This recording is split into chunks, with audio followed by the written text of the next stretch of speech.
So hopefully that play along part was helpful here. I just want to explain, you know, that this tab that you just saw is a simplified version, and I actually started out to write down the song note for note as carefully as I could. But what I ended up with was a super complicated tab that would be impossible for me to remember to play along like that like you just saw. And also I don't think there's a point to make it overly complicated, because at the core this is a quite straightforward song. But the thing is that John does a lot of slight variations or improvisations to the basic pattern of the song. Like for example, at the core you have a pattern like this. So you know, bass, bass, high, bass, high. But then sometimes you might do variations like removing some of the bass notes. So for example, like that. And then sometimes he might alter what strings he chooses to pick. So for example, for the simplified version, for this part I wrote down like that. You know, instead of playing these 3 high strings, I might just pick 2 of those. And then for this chord, the G sharp chord, instead of just playing these 2 notes, he might choose these 3 notes. But then for the second time, he might choose 3 different notes like this. So instead of, and that variation there might only occur 1 time in the song. And another example, you know, is the strumming.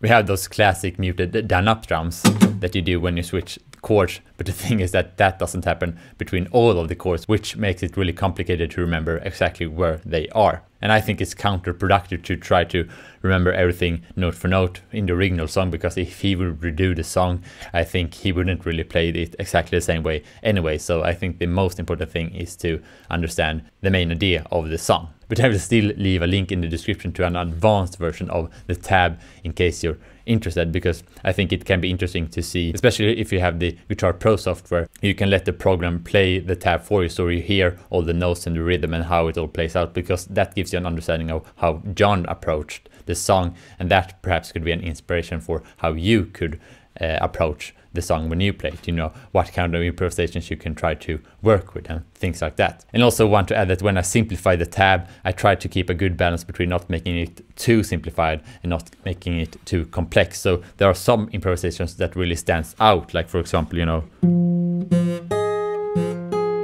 like that, and that I want to keep in, but I believe he does that 2 times. And the thing is that for the second time he alters that improvisation slightly, but in the tab I have written down the same thing twice just to make it more straightforward. But you know, I could have simplified it so much that I leave out that improvisation completely, but that is an example of things that I have kept in, you know. And I also want to briefly address the strumming pattern for that strumming part, and I will keep it short because it's quite similar to what I've explained in other videos, you know. So the idea is that you move your hand up and down all the time, and then you can start off by just doing down strums, so, and then the idea is to leave out some of those down strums sometimes until you get a pattern like this.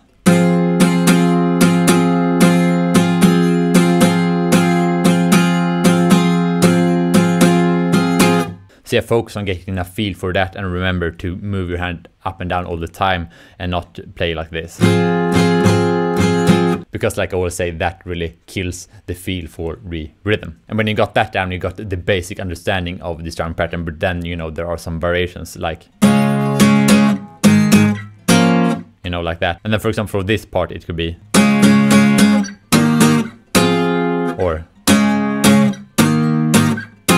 so at the end there for these 2 chords, you can note that I did 2 different variations of the pattern, and you know, both of these work. So that again just goes to show that you really need to focus on the right things when learning the song, and not necessarily note for note, but understanding the fundamental pattern and then take it from there. And you know, that has been my goal with this lesson, to show the fundamental basic pattern, so you got a good foundation when learning this song, and then you can kind of explore it however you want. So yeah, that is the lesson, and this has been another requested lesson which I got in the comments, and sometimes I also get requests on Instagram. So yeah, please leave a like on what you like to see next, and also please trigger the algorithm with all these comments and likes and things like that, so we can get more Frusciante content out to more people. I think that would be really cool. And yeah, I see you in the next video.